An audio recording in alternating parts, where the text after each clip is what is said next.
everyone. Welcome to Throughline Thursday. My name is Neha Malhotra, and I head recruiting here at BayOne Solutions.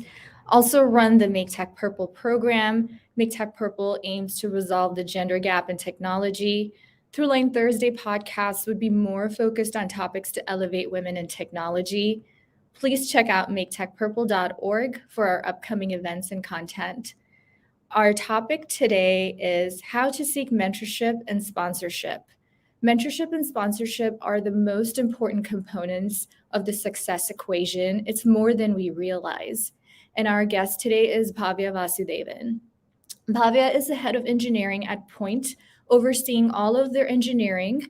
Prior to joining Point, Bhavya was senior director of engineering at Salesforce, where she was overseeing product engineering across multiple product pillars within field service Lightning.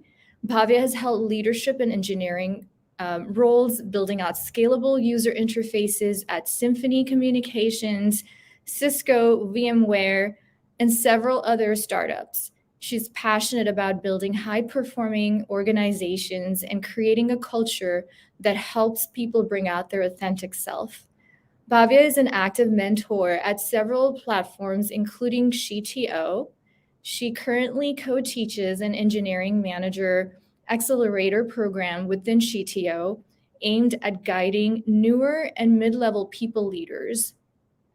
She also has been a panelist and speaker in multiple workshops and conferences, which is where I met Bhavya. Outside of work, Bhavya spends time with her two young daughters, Laya and Mira, along with their 9-year-old golden retriever. She loves to travel and she loves music. Welcome, Bhavya. What an impressive bio. I know I met you at the Silicon Valley Women's Conference and you were running the last workshop, and I said to myself, they definitely saved the best for last. Your advice was so authentic. It struck a chord with everyone in the workshop, and I needed to hear more. So I was like, I need to invite her to Throughline. So thank you for coming on, and thank you for your time today. How are you? Thank you for the invite. I'm happy to be here. Thank you. I'm doing good. It's been a busy week. Looking forward to the weekend. But I'm happy to be here. This is one of my favorite topics. Been a mentor for many years, so I can talk about this for a very long time. All right, let's jump right into it. I do want to start off by asking you about your current role at Point as the head of engineering. Yeah. So I joined Point last October. So it's coming up on my 1-year anniversary, actually. I wanted to be in a startup, and Point is a Series C startup in the mortgage tech space. I oversee all of engineering, security, and IT, and I'm also part of the executive team. So I wanted to broaden my skills, and I got in here for the people, the culture, and the product. That's great. Yes, very, very impressive. Now, we had talked earlier, and you had mentioned that in your experience, mentorship and sponsorship is really hard to find. And I would love to dig my heels into your experience. Why has it been hard? And especially sponsorships, why are they so rare? So I just go back earlier in my career. I think there's two different perspectives here. When I was, like maybe a couple of years into, getting a full-time job, I didn't know anything about mentorship. Like I didn't know there was a thing called mentorship. So there was a lack of knowledge. The fact that I could go and talk to people and get their experiences and use them as guidelines for my own career growth, I didn't know about that. It was just like the occasional, like, how did you do this or how did you do that? But that didn't really go anywhere. And the other part of it earlier in my career were the lack of mentoring platforms, like mentorship platforms. We have a lot today. So I do think that it has gotten easier. It's just that the knowledge gap around seeking mentorship still exists. So going to these networking events and conferences, and people tend to talk about mentorship, and so you learn, and then you're like, okay, I'm going to go and check out these platforms and let's see what that can do for me. Before that, I also want to talk about the differences between mentorship and sponsorship, right? So mentorship is you finding somebody that kind of mirrors or very close to your background skills, and you want to talk to them about their experiences, how they have navigated their career growth, and see what can help you.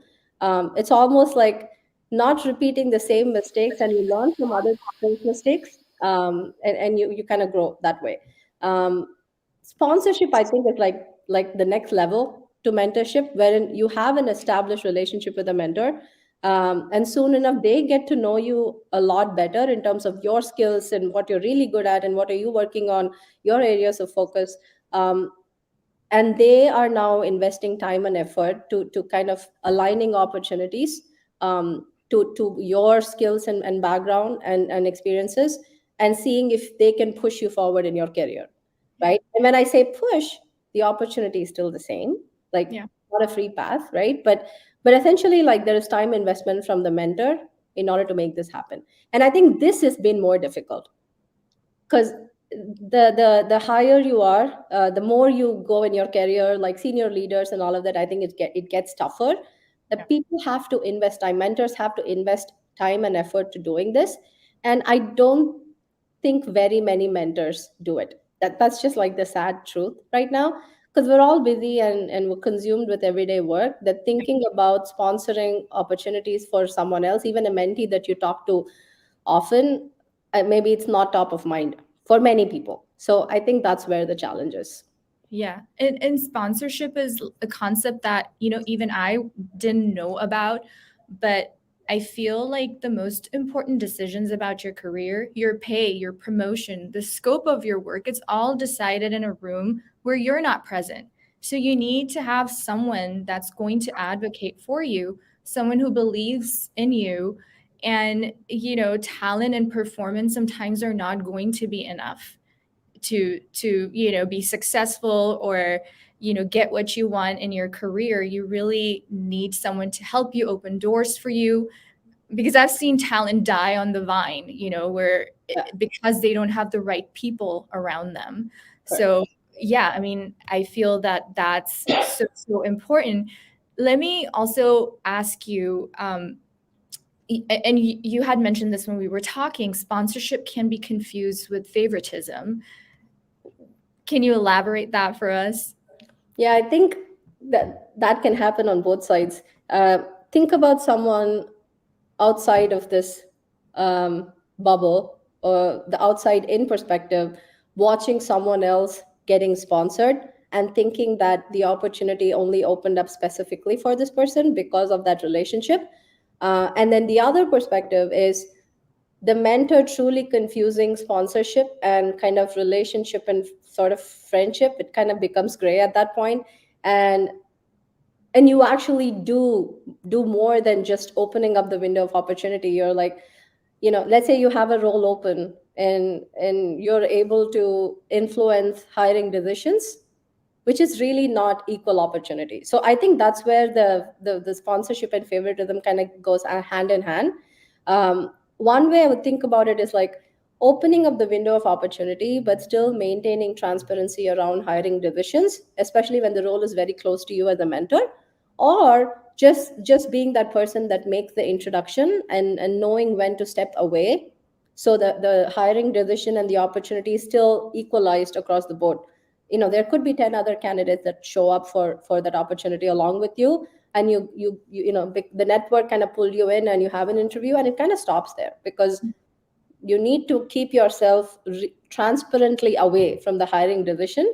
So sponsorship becomes mostly about connecting opportunities and skills and people, and nothing more, Yeah, right? And I think if leaders did that more, then the other side that I talked about, which is outside in perspective, where you think someone getting right. that network means that they are going to be hired, like, I think that perspective would start to change more. Yeah, yeah, absolutely right. I also, well, let's jump into our next question actually. How do you enlist mentors and coaches? Because the statistic is pretty bleak. Only 1 in 8 women have a mentor. So, what are some practical ways, in your opinion, to enlist mentors and coaches? And what would your advice be? So one thing that has gotten better, maybe in the last 5 to 6 years, are just the platforms. Like groups, networking groups, or like mentoring groups didn't exist before, but there are many now. So attaching yourself to the right source of information, I think is like first and foremost important. If you're on LinkedIn, you do get to see a lot of these posts that show up across various networking events and conferences and things like that. You go, you meet people, you talk to people. You know, someone mentioned that, oh, I was, mentored by that person, and then you're curious. You're like, how did you find that relationship? So, a network, talk to people, then you know that something like this exists. And now mentoring is maybe a lot more of a well-known topic, that it's easier to find that second or the third person that will talk to you about that. And actually trying harder to be a part of any kind of group. If you're an engineering leader, if you're an IC, whatever that may be, like finding that group to be a part of and investing time to attend some of those roundtables and coffee chats will pay off. Like in my company, we just had this topic, art of authentic conversations and building relationship. Like that's what this is about, right? You go talk to people just because you want to get to know them, and that maybe leads you to a group that they are a part of, and now you're a part of that group. And so, for example, I'm a mentor on this platform called Plato. I'm also a mentor on this platform called Shitio. Plato is like across the board. There's male, female, all people in there, all skills, all levels. But Shitio is like women in leadership roles, and so the topics are very unique. The challenges are a lot more relatable. I'm a part of both of these groups, but I've invested a lot of time into Shitio, and I've brought in a lot of people into Shitio. Like you and I just talked about this. Like I talk to a lot of people about Shitio because I truly feel that I put in. I think I've gotten a lot out of that network, and I give back a lot to that network too. So I think finding that group and network and people and being a part of it, invest time so you're intentional about keeping that time for yourself for growth, because mentorship is not just chatting and having coffee. Like something is bound to come out of it. And to find ways to make those mentoring conversations productive. Because the other thing I've observed is, you talk to people, you think, you're starting off a mentoring relationship, but you don't know how to go about it. So three conversations later, it just, the 30 minutes are empty, and it just feels like you're swapping life stories. And then Yeah. eventually it just drops off. Like when the window of mentorship ends because the program says, okay, let's do this for a quarter. And then you go in for a quarter, like quarter two, you're gone because you felt like it was a waste of your time. Yeah. And that's possibly because you don't know how to make it productive. Like you need some advice. You need to talk to other people that are either mentors or have been mentored for quite a few years to figure out how to use those 30 minutes effectively. Yeah. You And have to how have to your take ownership, right? You take ownership of those conversations, and you just need to find people with matching experiences, which I think is not the most challenging part. If you get to that point where you've already, put in a lot of effort and interest, I think you'll go all the way through. yeah. Um, I think just up until then, you need to be very clear about what you want out of this conversation. Yeah, and it's relationship building just like anything else. Having that relationship with your mentor and your sponsor, Yeah. it's activating and then maintaining that relationship on an ongoing basis and having your goals clear. And I was also looking at some of the difference, and I read somewhere that mentorship is and the relationship between a mentor and a mentee. The mentor knows everything about you, the good, bad, and the ugly, your triumphs, your mistakes, just they know everything. But your sponsor has to only know the good and the only the good part. I, So that was a very, unique distinction because, your mentor's in it with you. correct. And yeah, so I felt like that was a very, very good Yeah, point. it's important to be honest and transparent. And who knows, like mentors recognize your strengths and they know what you're working on, and that still aligns to a variety of opportunities that they are looking at. And so a mentor that is willing to invest the time and effort and be a sponsor for you, guess what? They actually know you really well. They know what you're very good at, and they're very good at spotting those opportunities that can elevate your career. Yeah. I've gotten something for myself just because of that, the next role that I was seeking. And so I can say for a fact that these authentic relationships where you're honest and transparent about your strengths and where you want to go, they really pay off. What is your advice to someone junior, maybe, entering a company or an organization and they are seeking sponsorship?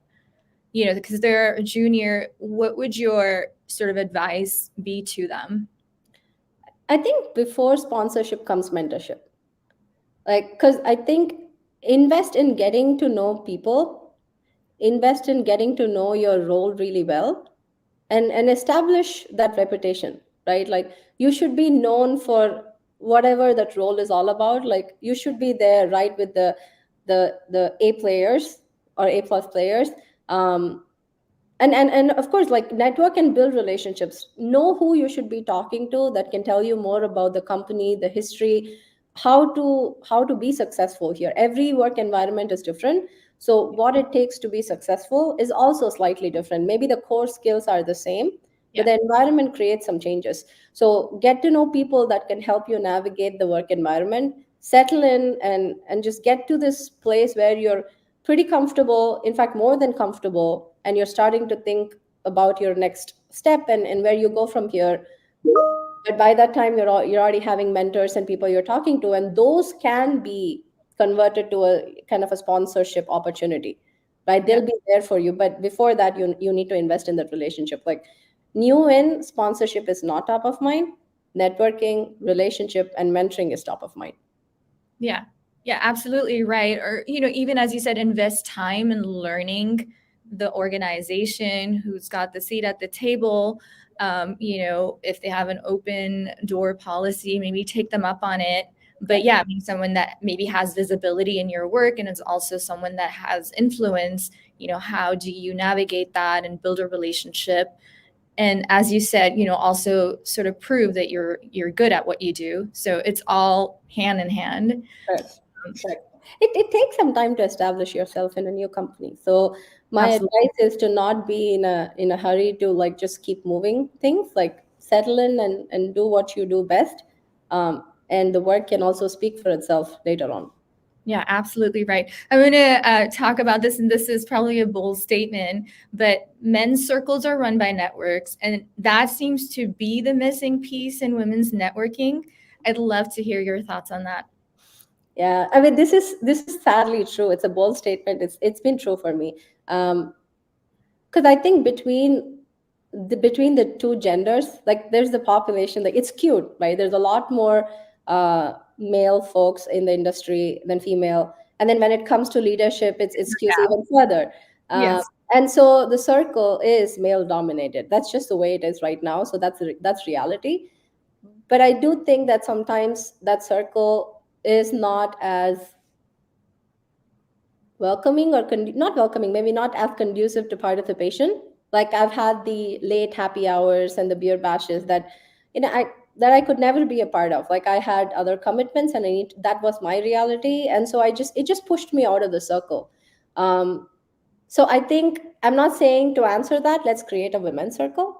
I'm just, first, let's create a circle that's open to all and open to participation from, like, everyone, right? It's inclusive in how it's maintained. And part two is, like, I think a women's circle can strengthen the network and help you find that sponsorship, because female mentors can relate to some of the challenges women face in the organization. This is a true statement.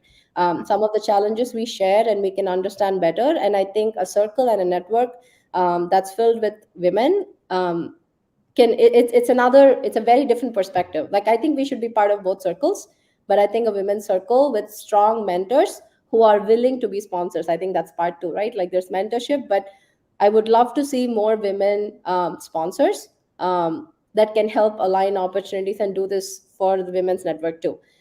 Again, driven by equal opportunity, right? Not to be confused with, like, let's open doors and let's just fill every role that we have with women. I think that should not be the takeaway. The takeaway is, like, the opportunity is equal, but the connection is what we're seeking. Yeah, absolutely right. Um, I want to ask you just advice, for women in tech, any practical career advice that you have, for our audience, for women in technology. I'd love to hear from you. Um, seek mentors, both male and female. Invest time in networking. We often dismiss networking as a waste of time because there's something else happening and you don't have time for that coffee chat. I strongly encourage people to spend that, even if it's only 30 minutes that you can spend every month, that's still better than nothing, right? So do that. And two, don't be afraid to ask for help. This is a Absolutely. pattern. This is a pattern, like well established pattern. We don't ask for help because we fear judgment, because you Yeah. ask for help, right? But my point is, I think I've gotten beyond that point. I'm like, so what? If you judge me, so what? I still want to ask for help. And there are still some gaps that I have, and I'm willing to acknowledge that there are things that I don't know, and I'm going to ask you for help. The worst thing that can happen is, someone says no, and I'll move on and I'll ask someone else. Yeah. There's this other statement I hear in lots of conferences: you miss 100% of the shots that you don't take. So Yeah. these two are very connected. I truly believe, like, you never want to regret missing an opportunity because you just kind of waited and you thought about it, but the opportunity moved on. This happened to me, by the way. I just waited and waited and waited. By the time I got to it, someone else took it. I've never ever forgotten that lesson. So what I would say is, like, don't sit and wait. Push for it, right? Go talk to people, ask for help. And network. Third one, network. Like, really network, talk to people, and keep at it. Just don't go for 3 months and let it go because it didn't work out. Know when to move on and find the next mentor that has better, like, suited experiences to your background, and so move on and find the next one. So I think Yeah. that would be something that I didn't do earlier in my career, that I'm course correcting constantly on right now. So that's what Yeah. I would say.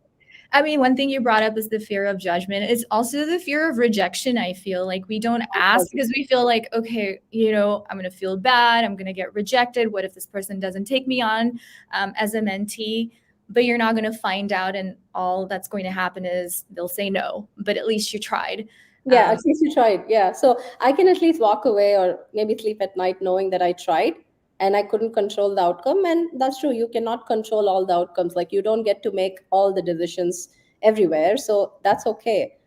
But then at least you tried. Would you also advise, I know we talked about platforms and groups. What about an individual?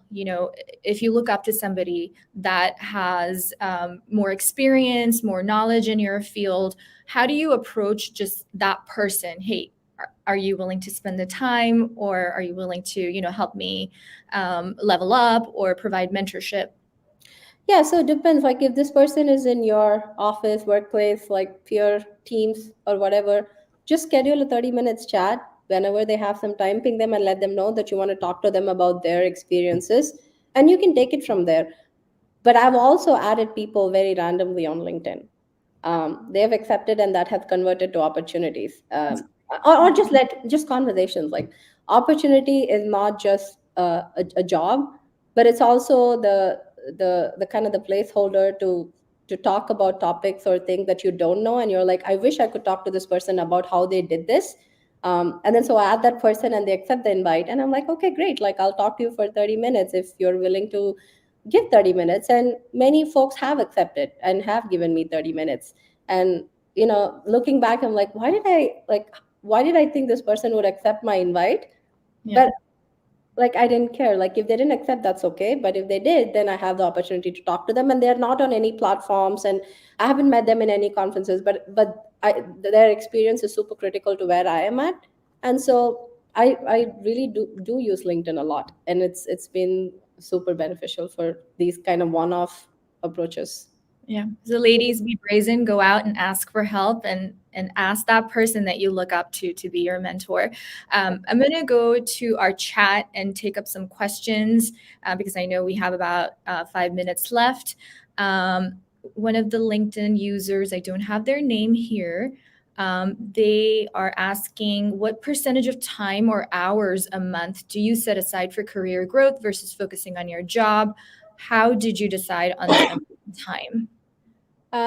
Interesting question. Interesting question, and I think I kind of move back and forth on this. And it also doesn't have to be consistent. There are months where I barely get to talk to one person that whole month because it's just really busy at work. But then, because I truly believe in mentoring or getting mentored, I would always go back to it the next month. I'm like, sorry, I've been MIA this month, but can we schedule a chat this week? And so I've at least tried to mentor people or talk to people twice a month, so once every 2 weeks. Um, How did I come up with it? I don't know. For now, that works. That If it works for you, yes, it and your works for schedule. me, it Yeah. works with my schedule, and I really think we can set aside 30 minutes once every 2 weeks, hopefully, right? Um, and prioritize it. And I think it comes to how you prioritize work and everything. And I think your career growth is important for your job as well. Like, I wouldn't really separate the two. Like, the better you are in terms of focusing on your skills, the better you show up at work, and that's what career growth is all about. So I would say find something, like think of something that works with your calendar, and then fine tune it as you go through it. And as a mentor, you kind of find more about yourself as well. It's a very wholesome, process in that way. Right. So, great. I will get to the next question from our LinkedIn user here. What advice would you give on how to identify and approach potential mentors in a meaningful way? Honesty and transparency, I would say. Like, I have always said what's on top of mind. And if I was adding someone, if it's a mentoring platform, many of these things, they kind of work out because you're on a mentoring platform and you're a mentee, and, so people expect you to ping them. But if it's like one off pings on LinkedIn, or like you're approaching people at work, I'm very transparent about why I really want to talk to them. Like, what is it that I don't know that I'm missing, or why they are my role model, like what is it that they have done in their career that's kind of very close to my heart that I want to learn. And when you open up with like why you're talking to them, I think people are like, you kind of go through step one so quickly that it feels like you've saved time kind of circling through and all of that. But also just showing interest in what they have done, not just getting to, I want this, can you do this? Because mentoring starts with building a good relationship. So tell them, I would love to get to know you and hear more about your experiences, and then go from there and see where the conversations go, right? But first start with being honest, open, and investing time. Buy them coffee. Like, I've always bought the first coffee, by Yeah. the way. It's the least I can do for the time they're giving me. So at least buy the coffee and get to know them, get to hear their experiences, and then figure out if they have time to chat with you maybe once a month or once every 3 weeks, and see how that goes. Yeah. But be, again, very intentional about your reasons, right? Yeah. Let's, we That's don't really put a good. circle around. Yeah, I mean, good advice there. You have to get to know them and listen. And one of the, quotes that I read, the best conversations are where you're a good listener. So maybe start with that and build that relationship with your mentor. So great advice there. I'll take one more question.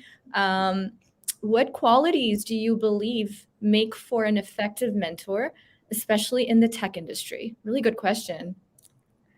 I'm just going to think how I approach this. I think the passion to help people, um, it shows in the way you show up to these meetings when you're a mentor. The fact that you care and you're wanting to invest time because you want to get this person to another place in their career. Like, I'm very driven by that. Like, I want to help and not just like have a talk and share experiences. Tactically, I want to give them strategies to move forward, um, and do it consistently until they feel like we've kind of reached the end of our mentoring cycle. And that happens, and it should happen, because everybody kind of gets to the next state, and they're seeking other mentors. Sometimes mentorships, they run for a whole year, 2 years, whatever. But up until that point, like, show up and be prepared. Like, if they give you something offline to read within reasonable amount of time, I do my homework before I show up for those meetings. um, and really get to know them, show interest, invest time, get to know them, and honestly want to help out, right? And Yeah. I think it shows in the way you show up as well. This is my strategy. Like, I really want to help, and everything else is secondary, because like I didn't have help before, and it's kind of a cycle for me. I'm trying to maybe give back. And so I think it changes the way I show up and help people, just because my interest levels are so different. Yeah. And So, you have and the passion for it. You want to help. You have the passion to make that impact. correct. And also stay organized. This is very tactical to effective conversations. Like, have a one-on-one document. and sort of like add notes between conversations, so you don't spend every session after like, what did we talk about last session, I'm not sure where we left off. And that actually makes the whole thing very kind of like unproductive. And so I take notes, I put in my notes, they put in their notes. Sometimes they add, like, we're going to talk about this next session. Like, I think something that makes this whole loop very effective is documenting. Doesn't have to be too elaborate, but enough to just keep the cycle going. Which I think is my tactical like feedback in terms of how to keep this going effectively and what you can do as a mentor. That's you investing time into it. Yeah. And this is one way you can do that. So go in prepared is very good advice. I'm going to cover just one last question here from me to you, Pavya. Since this is through line, I have to ask, what is the through line in your career? What has remained the same while everything else seems to have changed? I think my drive and hardworking tendencies, like that has never, like it's been a thing like ever since I was a child, I think. So I'm still very driven and I'm very committed to my goalpost. um, and life gets in the way, and that's okay. And I think it slows down my journey maybe a little, and I'm okay with that too. But just never losing sight of your goalpost, right? So drive, passion, like wanting to do something in this world that means something to other people. Mentoring is actually one part of it. And yeah, never losing sight of goalposts. Like it's there, it's waiting, and I'll do everything I can to get there. That's great, Pavya. Thank you so much for all your insights. It was lovely having you and chatting with you. Thank you again, and we'll definitely stay in touch. I super appreciated this chat and your insights. Call for action. Ask for a mentor. Offer to mentor. Women don't offer or ask, so let's pay it forward. Mentorship and coaching can have a huge impact on also equalizing the gender gap in technology, which is what Make Tech Purple is all about. When one flame ignites the other, both flames end up brighter. Thank you so much, everyone, for joining. Thank you, Pavya. Thanks for the opportunity. Take care. Bye.